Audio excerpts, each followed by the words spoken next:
All right, everyone, we're right at that 12 o'clock mark, so we're going to go ahead and get started. Good afternoon and welcome to the second concurrent session of the day, Beyond the Boxes, Not Just Boys and Girls. Our presenter today is Dr. Trissa Prunty from Blackburn College. Dr. Trissa Prunty has been a psychology educator since 2006, after graduating with a degree in neuroscience and behavior from the University of Massachusetts at Amherst. She teaches courses that range from human sexuality to clinical neuroscience to animal minds. She is passionate about disseminating knowledge that will help reduce stigmatization and increase compassion. If you have any questions for the presenter during the session, please feel free to enter those into the Q&A section at the bottom of the Zoom room screen, and we'll be happy to address them at the end of the talk. On that note, I'm going to hand it over to our presenter.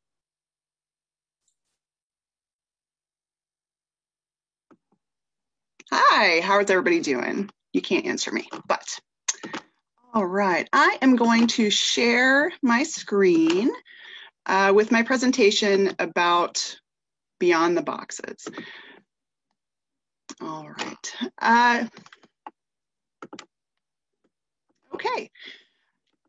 So this presentation is really about this dichotomy that we seem to have in society that indicates that we have two boxes that people can fall in. We can either be male or we can be female. And in being a college educator for 13 years now, I have seen that a lot of students come into the classroom, they go out to jobs, they live and work in the world with this dichotomy in mind, that you can easily look at somebody and tell who they are based on their physical appearance. However, in recent years, this dichotomous idea of these two boxes has come under question, and there's been a lot of controversy related to, is this truly dichotomous? Okay, so that's really what we're going to be focusing on and exploring today. Now, to give you a little bit of background, I know that was introduced, but to tell you a little bit how I ended up teaching human sexuality for as many years as I have. I did get a degree in neuroscience from the University of Massachusetts at Amherst. And that suggests that I might have been doing a lot of brain scans, looking at brain waves, doing EEG work and these sorts of things. And that's not what I was doing. I actually worked with the last of Harry Harlow's rhesus monkeys. So that's a little unusual, sort of a claim to fame that I actually worked with some of his monkeys, but his graduate student went on to take care of these animals in this primate colony.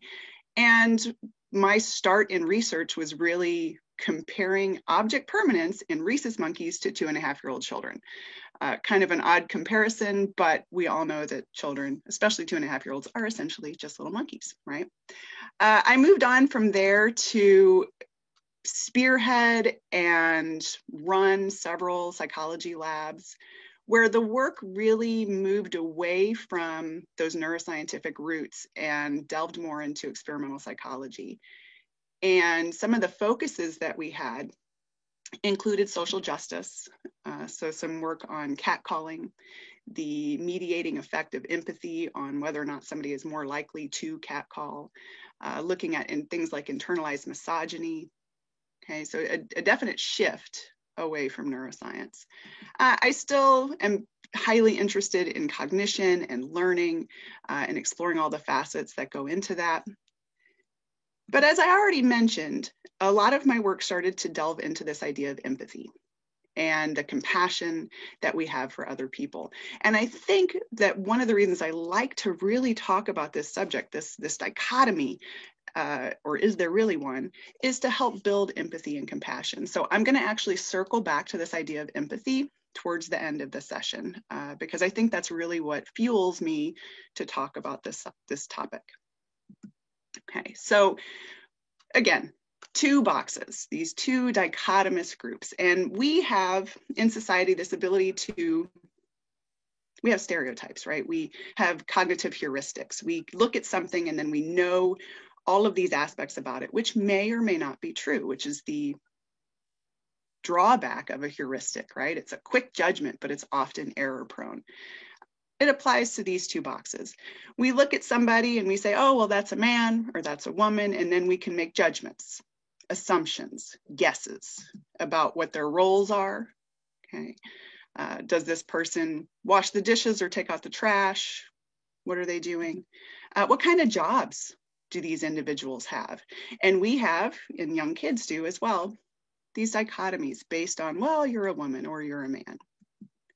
What they should look like, how they should express themselves in their dress, in their mannerisms, these sorts of things. The attitudes that they should have, their interests. All of these things are tied up into these two boxes. And, you know, as a society, we are shown that these boxes are consistent. And there's often movies that make fun of people that are outside of their gender role. One that comes to mind is Meet the Parents, where you have a male nurse, and it's a running gag throughout the entire movie about this man being outside of his gender norm and gender roles and performing in this role that there must be something wrong with him. Okay, and we have that in society. A man who doesn't like sports, well, that's unusual. A woman who doesn't like makeup, oh my gosh, right? So there is this expectation based on these norms. The other thing that comes from these two boxes, which has always been a little bit weird to me, is if you look at somebody and say, oh, well, that's a man, well, that's now indicative of their genital appearance. Okay, and which is, to me, the whole recent push for gender reveals is rather odd because it's essentially celebrating what children are born with anatomically.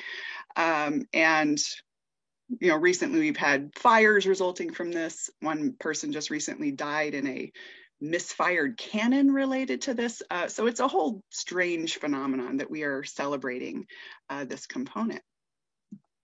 And then another thing here is that we make heteronormative assumptions based on someone's physical appearance as to who they might be attracted to. So all of this placed on these two labels. You're a man, you're a woman. And this is really coming from the assumption that we all develop exactly the same in an exact pattern that doesn't sidestep in any way, shape, or form. And so what I really want to do is explore the biology, because once someone understands the biology of how this happens, it's easy to see how this discrete box of boy and the discrete box of girl may not be so discrete after all. And so instead, gender or anatomical sex seems to be more on a spectrum. So we have our boys, our girls, and then we have this array of variety in the middle. Okay? But this is not something that we normally talk about. It's not something that we normally spend a lot of time engaging in education about. I recently taught a behavioral neuroscience class, and we talk about this particular topic of how gender and sexual differentiation occurs. And so many of the students in the class of 30 had never really heard of intersex, but didn't really understand how it came about or didn't understand the science behind it. So I think it's really important to understand the biology and what normally happens and how it can deviate. So we're going to start with the biology first.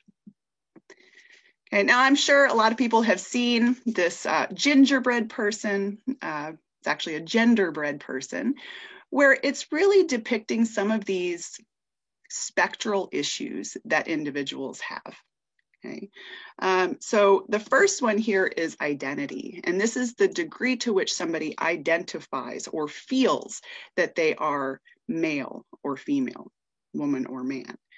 And this is something that the individual feels for themselves, and it can be completely in line with or disparate from their outward appearance.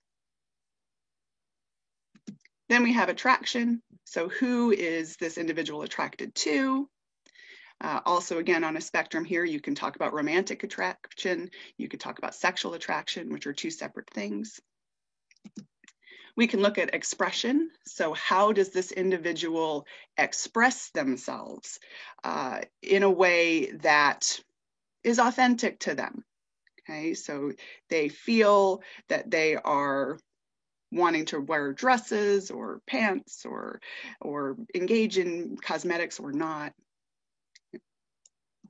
And then the one that I'm really going to focus on is anatomical sex. Okay, so you'll notice here that there is a plus and there is a arrow and there is one that's combined. Okay, and this is that inner spectrum here of intersex. Okay, now people sometimes hear this term, they aren't necessarily sure what it means. There's 4 different main categories of intersex that can occur. There's a group that can occur to XX individuals, so genetic women, genetic girls. There's a group that can occur to XY, so genetic men. And then there are undifferentiated types, and then there are true gonadal intersex, where you have individuals that have characteristics of both male and females in their gonads. So what I'm really going to do is I'm going to focus on how does development happen normally, and then I'm going to talk about a XX intersex and an XY intersex and how those things occur biologically. So to understand where all of this starts, we have to understand how we differentiate in general. Okay, so when we are after conception, we start with bipotential gonads. And what that means is that we all start with the same set, okay, the same tissue that is bipotential, meaning that it can go either way. And what it does is it listens to signals in the environment that tell it to differentiate in one way or another. Okay, so we all start with the same. Obviously, if we have chromosomes of an XY, we are going to hopefully have signals that say develop into a male. In contrast, if we have XX, hopefully we have signals that say develop into a female. Okay. So we'll start with the XY chromosomal male. So this individual has an X and a Y, and the Y chromosome has something crucial to this process, and that is the SRY gene. The SRY gene tells those bipotential gonads, those gonads that can go either way, to become testes, and that's the first step in this process. Okay, so those bipotential gonads shift away from that duality or possible duality and become testes, and the testes then begin to pump out a hormone called testosterone. This is in the class of androgens, and this testosterone starts to circulate through the system, and it causes the further masculinization of the internal genital development and the external genitals. Okay, so internally, we also have these ducts that can go either way. They're also bipotential. And what this is going to cause, it's going to cause the maturation of the Wolffian duct, and anti-Mullerian hormone, another hormone, is going to cause the atrophy of the Mullerian duct. So again, pushing for internal development of a male, and then also masculinizing the outside. So this is what would normally happen. We have this system that is waiting for a signal to decide, do I become testes or not? Alternatively, if we have a girl, we're not going to have that signal. So the system is waiting. Okay, it's waiting. And what you'll see is if you look at babies in the womb at about 6-7 weeks, they're still undifferentiated, but then shortly after, boy development starts. There's a few more weeks while the system is waiting to see what's going to happen. And when that signal doesn't happen, the SRY gene is not there, the bipotential gonads, instead of becoming testes, will now become ovaries. Okay, and then that's going to trigger the development of that Mullerian system inside, which is the internal genital development, and then also feminize the external genitalia. Okay, so this is how things normally happen. SRY gene seems to be one of the predominant triggers. Now, what happens when there's differences? Now, I already mentioned earlier that there's at least 4 different categories of intersex, and there's a wide gradient in how severe The different components could be the influences they have on the individuals, whether or not it would be noticeable in general. So there are people that aren't necessarily categorized as having differences, but the two that I'm going to focus on here are more impactful on the individual. Not to say that other ones are not impactful, but just you can see some real differences in development here for these individuals. So one of the first ones that I'll talk about, again, we have these bipotential gonads, could go either way, male, female. And this is going to be an XY individual, so supposed to be chromosomally male. Has the SRY gene, so the SRY gene tells those bipotential gonads, become testes, and they comply. And so those testes do their job, and they start to produce testosterone. The issue here is that if we're talking about a hormone, hormones are secreted from endocrine tissue, in which case the testosterone is coming from the testes, and it's circulating through the bloodstream and it's going through the system. Okay, so it's a systemic change that's supposed to be happening. So testosterone is moving around, sending these signals to become a male, and what's necessary for that is androgen receptors. You have to have receptors that are going to bind with that hormone and start the cascade of differential processes within the system. Okay, and that's what leads to that internal genital development. That's what leads to that external genital development. And this is how it's all supposed to play out. However, in some cases, the androgen receptors are not working. Okay, maybe they are absent, maybe they're just non-responsive. And so you have this chromosomal male who had the SRY gene, who had those bipotential gonads that became testes, did their job, started circulating that testosterone around, doing what it's supposed to, but the androgen is not being received. And when I talk in class, I liken this to like androgen, or the testosterone is making a phone call. It's calling the system, hey, we're supposed to be a guy, so we need to make these changes, and no one's picking up the phone. So the message is there, but no one is answering. So this is very similar to that XX female that's waiting for that signal. Okay, so the bipotential gonads were waiting. Well, now the rest of the system is waiting, and testosterone is there, but it cannot be received. And so what happens is you do not have this internal or external genital development that's male, and instead this person develops to look like a female who has internal testes. Okay, so at birth, this will not be caught typically because they will see that this child looks quite female, acts quite female, because it hasn't received the testosterone in masculinizing the system, masculinizing the brain. And so this person usually doesn't find out that they are a chromosomal male until they don't start their menstruation. And they have to go to a doctor and find out what's going on. I should have started this process by now. I should be going through puberty. And it's not happening because this person is a chromosomal male and has internal testes.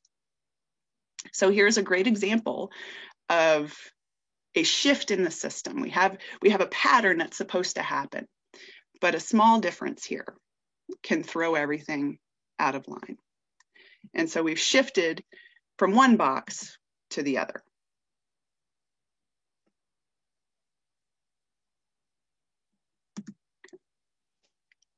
Now we can look at a female, a chromosomal female. And again, just to remind you, the system is waiting on a signal. It's waiting on that SRY gene to tell the bipotential gonads to become testes. That's not here. And so the bipotential gonads become ovaries. All is working just well. And this is going to cause internal and external genital development like a female. However, sometimes the baby can get influenced by environmental components that mom is experiencing. So sometimes mom comes into contact with elements in the environment. In some cases, mom's stress levels can be astronomically high. And there's various protections that can protect the baby against those increases, and sometimes they fail.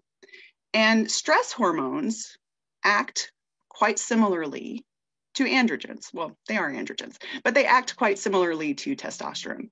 And so if the baby is being bathed in these stress hormones, what can happen is the external genital development actually switches. And you start to have male development, masculinization of a female system. And so these individuals have congenital adrenal hyperplasia. And this is a condition where babies are born without clear-cut genitalia that a doctor could say, hey, congratulations, you've got a girl. Congratulations, it's a boy. It's sort of a mix between the two, where you have an elongated clitoris. It looks definitively not clearly female or not clearly male. In the past, these individuals were surgically corrected to be female. It was common practice for individuals that had this condition to be surgically corrected. Now, a lot of people wait because we now realize that this hormonal influence not only impacted the external development of the system, but it also impacts the brain. Okay, so this is a hormone. It's circulating through the system, and that can also masculinize the brain. So some women with congenital adrenal hyperplasia are quite feminine. Others are distinctly different in that their interests and roles and beliefs are a little bit different. So they are not as interested in getting married, having kids. They don't care about makeup or other things like that. They have more tomboyish interests, which is a suggestion that the hormones itself plays a role in the development of those elements. While not conclusive, there is a higher degree of bisexuality and homosexuality among women with CAH as well, which again suggests hormones have a really important role that they play in our differentiation. Okay.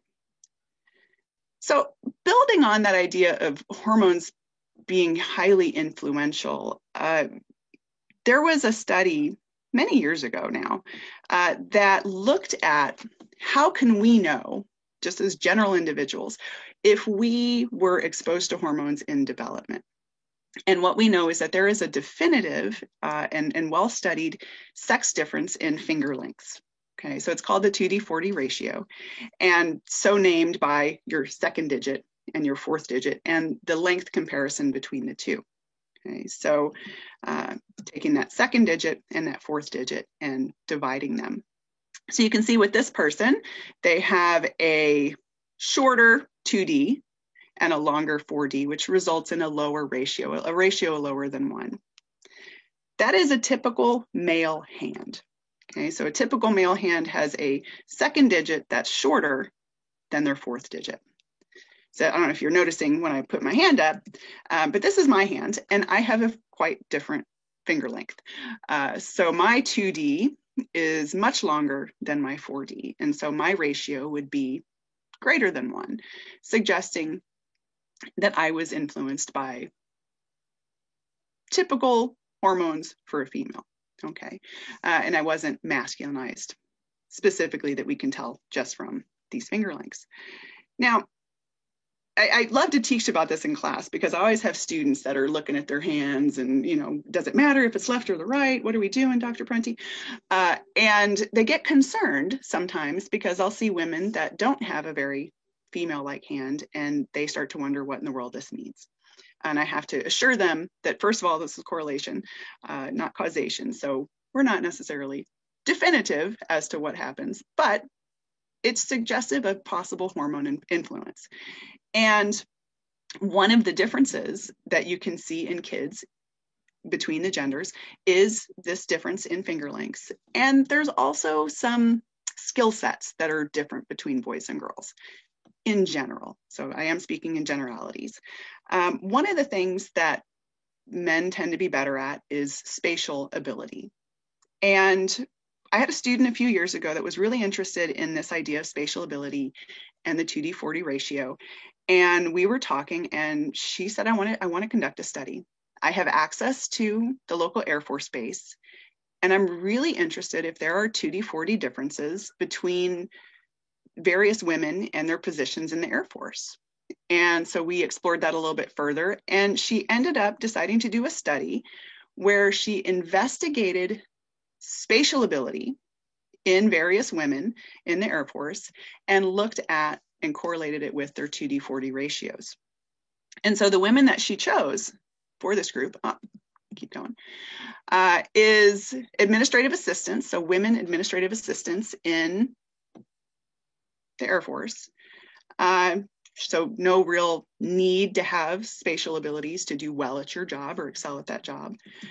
She also looked at tanker pilots. So these are pilots that obviously have aeronautical skill, but it's not as spatially hinging on this ability to have great spatial ability, right? So tanker pilots usually use a lot of autopilot. There's not a lot of crazy maneuvers, things like that, compared to fighter pilots. Okay, so you would expect and hope that your fighter pilots have better spatial abilities than, say, your administrative assistants or your tanker pilots.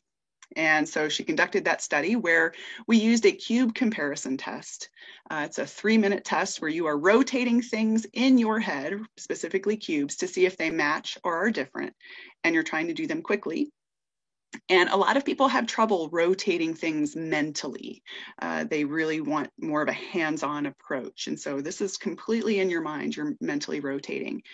And shouldn't be a surprise, but the fighter pilots did so much better, statistically better, than the tanker pilots or the administrative assistants. What was even more interesting is they had the more male-like 2D/4D ratio. So their hands were more masculinized than compared to their women components in the Air Force. So this suggests that these individuals were exposed to differing hormones as they grew up, as they developed. Again, you can see this difference by the time kids are 2. And so this suggests early exposure to androgens. And so I always make a point to my students who are concerned about their male-like hands that it's not necessarily a bad thing. It might be that you have better spatial skills. You see things a little bit differently than other individuals, depending on your level of hormone exposure. Okay. So looking at hormones and their influence, clearly they're going to have some impact on genital appearance. We already know that just from a societal standpoint. But it turns out that just looking at those women that had a different 2D/4D ratio, well, that also impacted their jobs. So their skill set were better suited to being fighter pilots. That might also impact roles. So if you remember my saying that women with congenital adrenal hyperplasia don't see their roles the same as perhaps some other individuals might. They're not as interested in some of the same things. Okay, that can also dovetail into attire, attitudes, and interests. So I want to say another component here, and that's specific to attraction, because this is another area that we're understanding a little bit more about as time goes on. And really looking at what are some of the biological influences here on sexual attraction. Okay. So I'm going to pick on hormones again, because that's kind of been my shtick this whole time here. The impact of hormones on sexual orientation. I'm going to go back to the hands. So one of the reasons that students start to panic a little bit is because I usually talk about 2D/4D when I'm talking about sexual orientation. And so the study that differentiated that men and women have different finger lengths also investigated finger lengths in women who identified as being lesbian. And what they saw was that women who were lesbian had greater differences in their 2D/4D, such that they had more masculine hands. Okay, so of course I have students now that are panicking. They're like, what does this say? I'm like, it doesn't say anything. Remember correlation and causation. Just because you have a more male-like hand doesn't mean you are a lesbian. However, it's suggestive of hormonal exposure. And for some women who identify as lesbian, there may have been exposure to differential hormones that might have influenced that. In that same study where they investigated sexual orientation and finger lengths, they also compared more feminine lesbians to more masculine lesbians. And the more masculine lesbians had more male-like hands. Again, correlation. However, it's suggestive of hormones having this influence, or at least a influence. Another interesting one that I've taught about for a lot of years, and when I first started teaching about it, I thought this is absolute. I don't understand how birth order could have anything to do with sexual orientation. And then a few years later, I found out that when a mom is pregnant with a boy, the Y chromosome actually leaches into her bloodstream. Okay. And that was a game changer for me as far as understanding and believing that this might be an actual factor in sexual orientation. And that's important because the birth order hypothesis is that when mom is pregnant with a boy, and this is specifically related to the male fetus, the Y chromosome is a foreign invader, and it's perceived as kind of like a virus, right? And so mom is fighting and launching an immune response against this male child. And the first child comes out okay. It's not attacked very much. But with subsequent births of boys, the system gets better at fighting off that disease, right? That virus. And we all know so much about that these days with the current goings on in the world. But the idea is that the system gets better at combating this foreign Y chromosome agent. Again, supported by the idea that mom is actually floating around Y chromosome in her bloodstream. And we know that because there was a panorama test that was made a few years ago, and it's a maternal blood draw during pregnancy where they can look for genetic defects. Added bonus is you can find out if you're carrying a male child because they can pick up the Y chromosome. So the idea is that once you have several boys, the damage, the attacking of the immune system may have gotten to the point that it actually alters sexual orientation of the younger children. So I always joke with my students that I will be an anecdotal case and find out because I do have 3 boys. And so we will see what happens. Okay. And then genetics. Now, there's been a search for a gay gene for a long time, and that's not been successful. But there is some compelling evidence that there's something genetic. We do have concordance rates between identical twins that is a little less than 50%, suggesting that there's something there.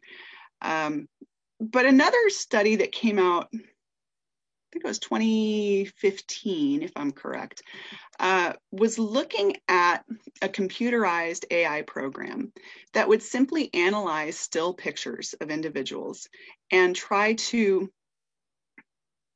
compute whether or not the person was homosexual or not.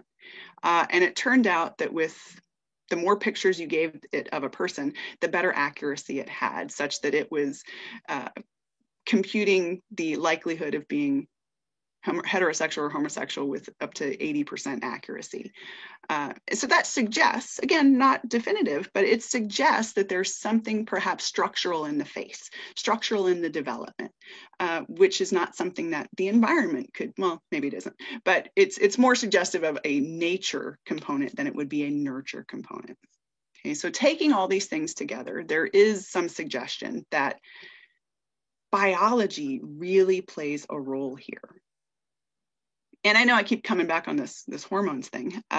Just in the past 2 days, I've had students sending me articles about the sad state of reproduction health in the country related to environmental toxins and environmental exposures that are influencing our reproductive organs and resulting in lower sperm count and resulting in abnormalities in development and increasing these differences. So bringing it back to this idea of a spectrum. Okay, so genetics could have an impact here. Hormones could have an impact. whether you're the second or eighth of siblings, whether you have brothers and sisters. There's a lot of other ones that I haven't even touched on that differentiate people outside of these boxes. It's not just only boys and only girls.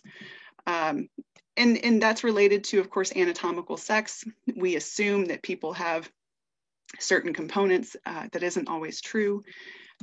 This range is also a spectrum for sexual orientation and those roles, expectations, and interests. And we're becoming more and more compassionate about people being authentic to themselves and really expressing who they are in a way that feels true to who they are and not necessarily within these boxes.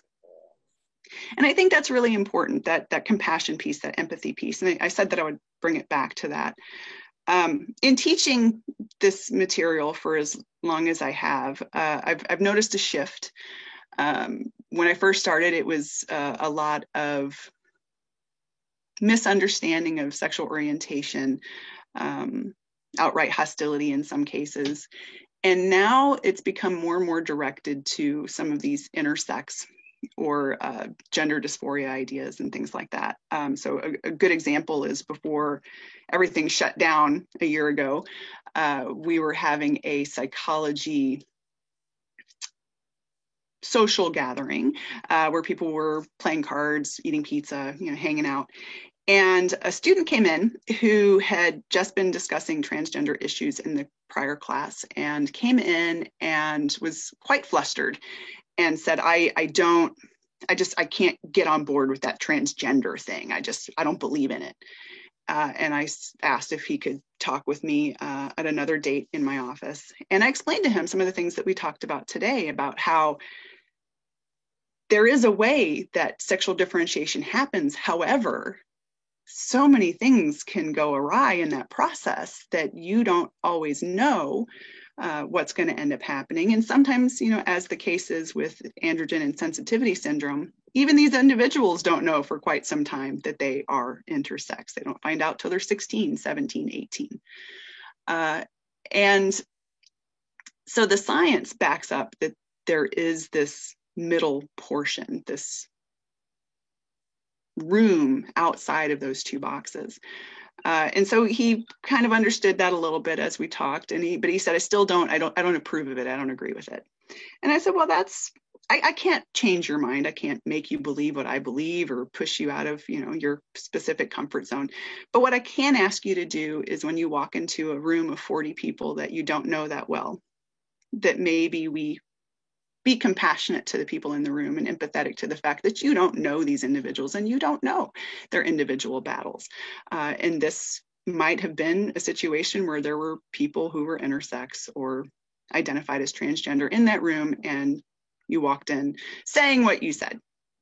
In the course of this conversation, he said, this makes me sound really selfish that I felt I had to express myself. And I said, well, sometimes we just have to think about what we are saying and how we might be influencing people around us. And so in the months that came after that, he shared with me multiple times that he may not still agree or believe in the issue of transgender, but that he is much more cognizant of the way he treats people. And that's really what I think the purpose of talking about this in class is, because again, so many people just hear the popular ideas behind this, the not necessarily built into facts, not necessarily built into the actual science, but they just hear things and kind of run with it. It's kind of our society today that we, click on clickbait and we continue down rabbit holes and believe various things. And once people hear about individuals that are born intersex and then they're forcibly corrected to be a girl without consent and having all of these other aspects, which doesn't necessarily coincide or align with their masculinization or feminization of the brain, it really opens up, I think, a lot of people's worldviews and makes them realize that this is another piece of diversity in our experience that we should celebrate and understand and be compassionate about, rather than immediately being upset and bothered by the fact that people don't fit into clearly delineated boxes. That again, the science supports is less of two boxes and more of a spectrum with various steps in between. Hey, Dr. Yes. I apologize for interrupting, but I just wanted to let you know we have about 5 minutes left, and I just want to make sure we had enough time for the Q&A. That is actually where I was stopping, so that was perfect. Great timing then. So let me pull up a couple of questions here. Sure. We can get started. Let me see.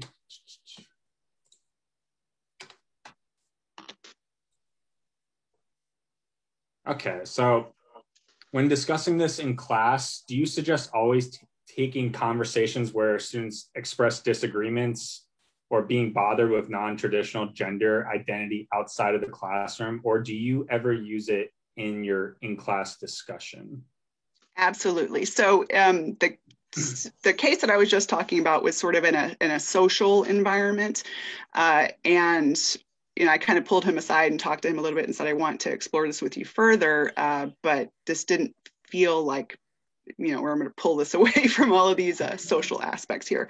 But in class, I do have, so up until the point where we get to this discussion, we are usually delving into a lot of other elements of sexuality to the point where they feel pretty comfortable, at least from my perspective, in bringing up, well, I was raised this way, and I was taught this, and what you're saying is kind of flying in the face of my beliefs or the way that I was raised. And so we get to a point where we can have a true dialogue about that, where they know I'm not going to come after them for their particular beliefs, or I'm not scary.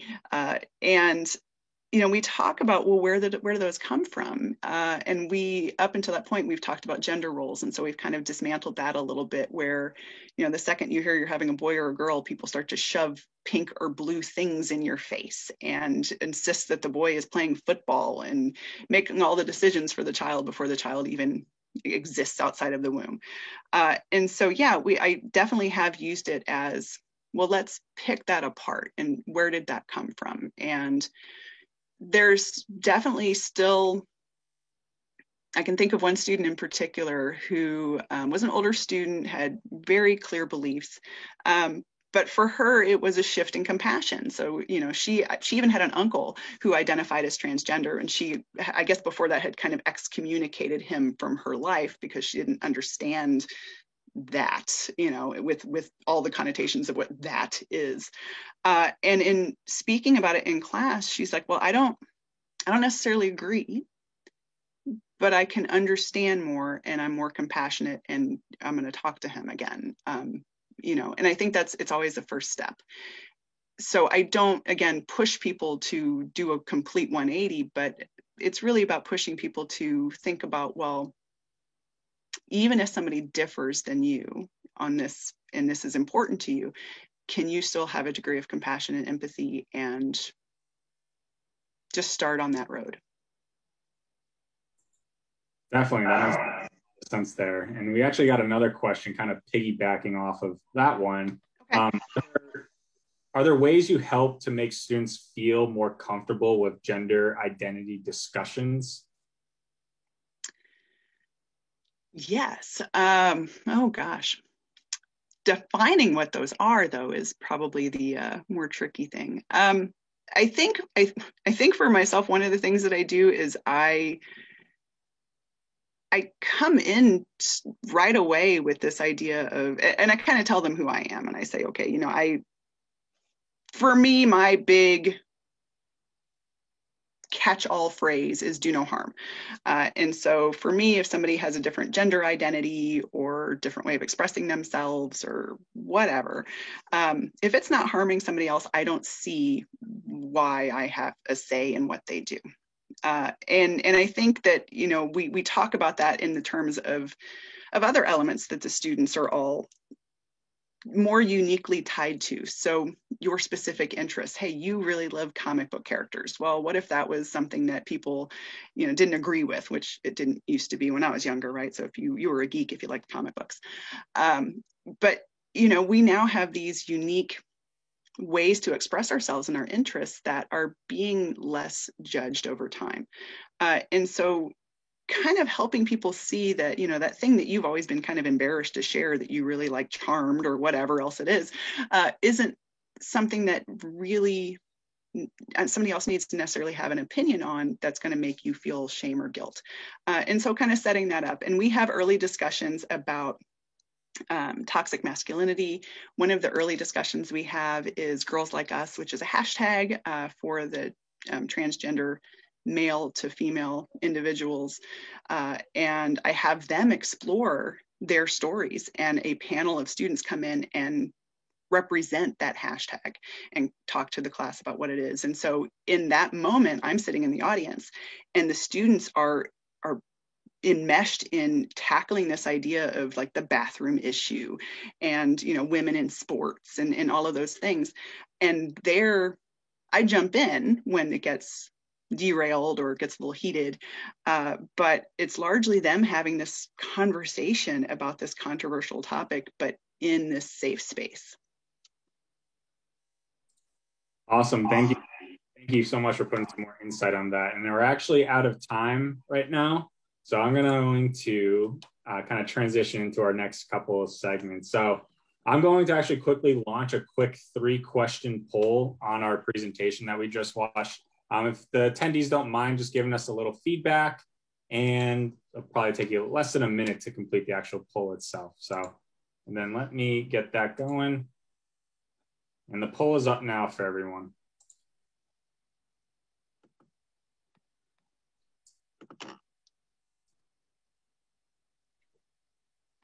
And thank you again to Trissa for all the valuable information you shared with us today. Also, please join Nelson Lavore, our next keynote speaker, at 1 p.m. Eastern Time. You can view the chat for a link to access the session. While accessing the conference website, don't forget to swing by the exhibit hall to say hello to the Hawks team, view a quick 5-minute demonstration, and be entered to win hourly giveaway prizes of your choice of either a smart pen, standing desk, or a $100 Amazon gift card. I'm going to post these the links into the chat right now. We hope to see you guys again soon. Thank you, everyone.